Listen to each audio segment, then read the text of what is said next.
Assemble body 1 on the electrical equipment. Slip details 3, 6, 2, 5B on the cable one after another. Then prepare the cable gland, armour included, for the sealing phase. Once you have widened the armour, slip the ring 5 and fix part Y by means of adhesive tape so as not to interfere with the sealing phase, and do not let the cable gland components slip off.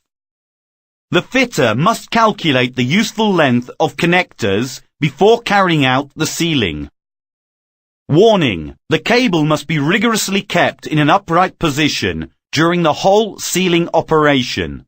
The over-armour sheath must be cut off orthogonally with respect to the axis of the cable. Let the connectors pass into sealing plug 7, which has been holed in advance, after you have slipped the sealing ring 4 on the same connectors.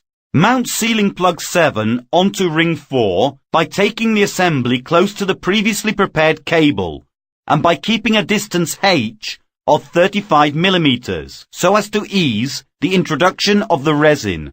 Once the resin has been adequately stirred up by following the instructions reported on the packaging itself, fill ring 4 up to height X and be careful not to let the resin glue out of the ring. Clean immediately the resin dirty parts so as not to damage the final assembly. Pull the connectors external to sealing plug 7 carefully, paying attention not to remove the same sealing plug for as much as you take the under-armour cable to the position specified on the layout, and by rigorously keeping the minimum distance h. Finish the operation of resin filling of the system by adding the latter up to height z. Insert ring 4 into body 1, which had previously been fitted on the concerned electric equipment. Before such operation, make sure that the resin can be handled in the same way as specified on its packaging.